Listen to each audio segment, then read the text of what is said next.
Hi, and welcome to my weekly wrap up. First, we talk about announcements, and I actually don't have any. I don't have any new books to show you guys. I don't have any announcements except one. I'm not going on any more trips until October. So, I know I showed you my puppy last time, but I wanted to show you again because today, when I was getting ready to film, she jumped into the chair that I'm sitting in. She jumped onto the desk where the computer is. She walked over to the printer where I had set my bowl of chicken salad, and she tried to eat it. So, here she is, and she's in trouble.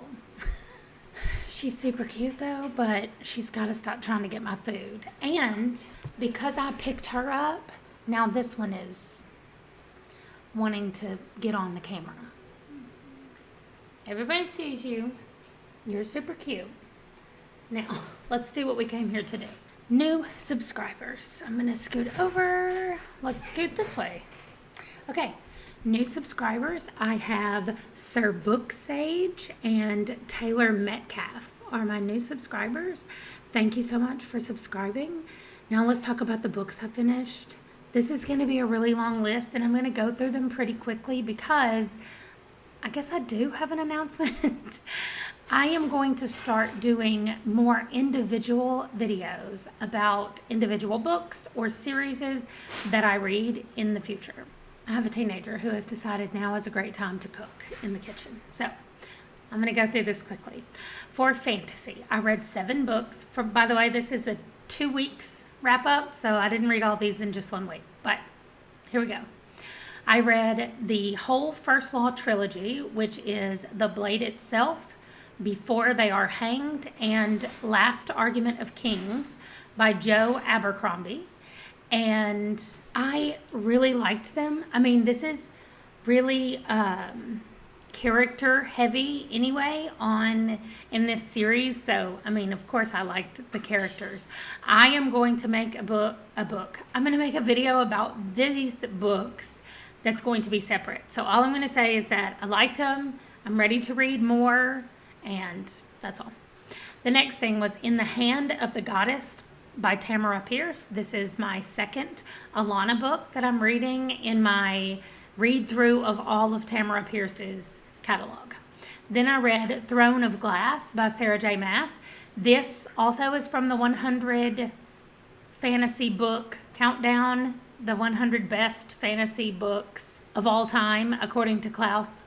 So that one I will talk about in a separate video along with the Joe Abercrombie books because they're also on the list. And the other fantasy book I read, which is Homeland by R.A. Salvatore, that also is on the list. So that will be talked about in another video. I will say that just general, Throne of Glass had needed to take all of the romance out, and it would have been a great fantasy storyline. Homeland was so good, and I'm ready to keep going with that series. Then the last fantasy that I read was a graphic novel called The Wrenchies by Farrell Dalrymple, and this was part of my NPR reading challenge.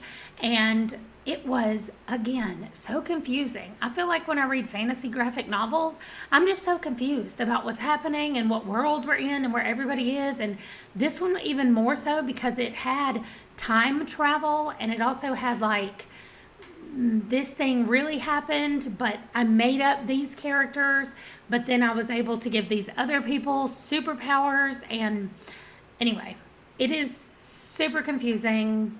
However, I know that a lot of people like it, so maybe you would like it. It's a fantasy book. For historical fiction, everything else, I think, except, okay, so I'll do horror next because I read 2 horror books.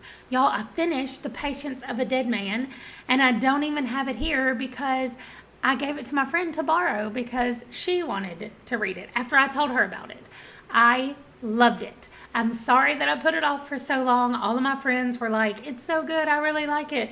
And I just kept putting it off and putting it off. So finally, I sent a Voxer to Andrew from Get Right On In, like as soon as I finished it, and I was like, I have lots of thoughts about this book. It was so good.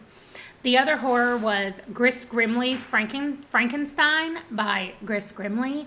It's a graphic novel, retelling, not really a retelling. It's mostly what Mary Shelley wrote, but in graphic novel form. I didn't have her book to compare to the graphic novel as I was reading it, so I can't say that it's exactly the same. It's been a really long time since I read the Frankenstein book, but it was good.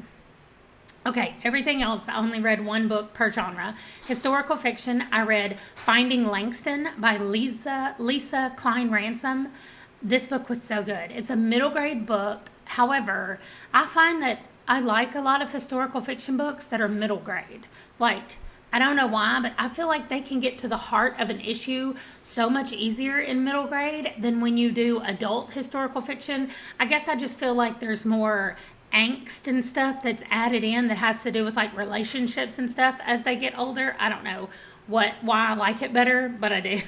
Anyway, I really liked this book. Langston is born in Alabama, and when he is, I want to say like 9 or 10, maybe a little older than that, his mom passes away, and he and his dad move up to Chicago. And so this book takes place with Langston living in Chicago and just finding out more about himself, and he discovers a library that he can go to. This is set during segregation, and so he's never been able to go into a library, not like a big library that had a bunch of books in it, and the library in Chicago is for everybody. So he's able to go in there, and he befriends a librarian, and she just helps him.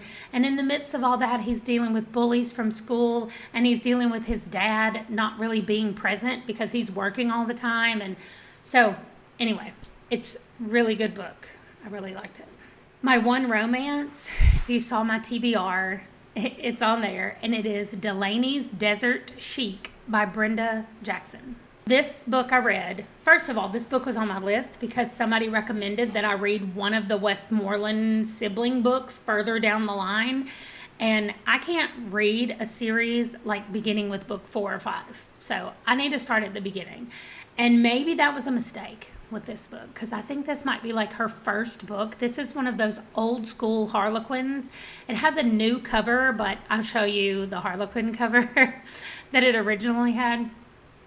And that's how it read. Like, it was super cheesy in some instances. The chic was super misogynistic, and that's the way he was written at the very beginning. But then all of a sudden he's like, oh, I'm in love with you, and now I can be a completely different person, and we can go back and rule my country, and everything will be fine, even though you're a woman and a doctor, and it won't be a big deal. Like, so I don't know, that part kind of annoyed me a little bit, I think, or kind of took me out of the story, where I just kept thinking, this is not a thing that could happen, I don't think. But anyway, the book that was recommended to me is further down the list, and I think that I might continue with this series and just hope that they are better. I don't know, maybe I won't. I have a lot of books to read, so we'll see. The next one I read was poetry, and I read one poetry book called The Malevolent Volume by Justin Philip Reed. This, I didn't know anything about. Number one, I didn't know it was poetry. It was part of an NPR challenge, my NPR challenge read. And when it popped up, I was like, oh, this is going to be scary. Like, that cover to me, and The Malevolent Volume, the name of it, I just thought it was going to be a scary book. And it is dark poetry about his life, or about things that people have experienced, maybe stuff he's experienced. I didn't read a lot about him to find out if these were like his stories and stuff, but it was, I listened to it on audio, which I like to do a lot of times when there's poetry, because I feel like getting the authors reading their own poetry, they know the cadence that they want, and they know the flow that they want the poem to have. And so I like to have them read it to me. However, I needed a physical copy of this as I was listening to him read, because there were times when I was like, hold on, I wanted to go back, and I went back a little, but you just rewind the thing a little bit. I wanted to be able to look at it and see how it was written. And so I probably would have even gotten even more out of it if I had read it as a physical book or even an ebook as I was listening to him read it to me. So the last one I read was a nonfiction graphic novel called Fatherland by Nina Bunjevac. I'm not sure how to say her name. This is a autobiography about her life, but also about her father. And her father, she grew up in half Canada. Her dad died in Canada in a bomb blast in a basement where he and 2 other terrorists were creating a bomb, and it exploded and all 3 of them died when she was a little kid. So this is about her telling the story of her father, and even like her grandparents, and like what happened to her dad as a little kid, and how he grew up, and her mom and how she grew up, and then how her mom was trying to like escape from her dad. And so it's just about her life, but it's also about her extended family. And at the same time, things that were going on in Canada with a terrorist group, and it was just really good, about things that I had no idea was even going on or had even happened before. So it was very interesting. The books that I am currently reading, I have one more graphic novel to finish. Oh, that graphic novel Fatherland was for the NPR challenge read. And I have one more graphic novel left for this week for the graphic novel, well, for the month. I have one left, and it's called Eartha by Kathy Malkasian. I have started it. I'm in the middle of reading it. And again, I will say that I was confused and it was weird at the beginning. We'll see what I think when I get to the end of it. I'm still reading Not for Nothing by Stephen Graham Jones. This took me a minute because it's written in second person. So it's all like, you did this and you went here but it is a convoluted mystery right now. And I really like it. I want to see how it ends. I've just started The Dark That Dwells by Matt Digman and Ryan Roddy. And I really like it so far. We meet characters that immediately I connect with. Like after the first chapter, I was like, I know I'm only 28 pages in, but I love Hermes. And so as soon as I wrote that in the group chat, everybody was like, we all said the same thing when we got there. So it's really good. And finally, I'm reading Dragons of Autumn Twilight by Margaret Weiss and Tracy Hickman. This is the audiobook that I'm listening to. This is the Dragonlance Chronicles, and this is on the 100 Best Fantasy list from Klaus. So far, it is okay. That's all I'll say, because I'll talk about it next week, because I will definitely finish it probably today. Next books, I'm going to read Traveling Shoes by V.M. Burns. I'm just finishing off my TBR. So if you saw my TBR video, these are the only things I have left. I have The Rave by J.R. Trask. I have Lost and Found in Harlem by Delia C. Pitts. And The Talisman by Stephen King. So I am going to do an update next week on the 30th is when I'll stop reading and like record my update. And it won't come out until that Friday, but I'm going to stop at the end of August to see if I read everything that I said I was going to read. And then I'm not doing that anymore. I'm not putting a monthly time constraint on my TBRs anymore, because it stresses me out and reading is supposed to be fun. So that is all I have. I will see you guys next week and see if I got everything finished up for the end of the month. Bye, guys.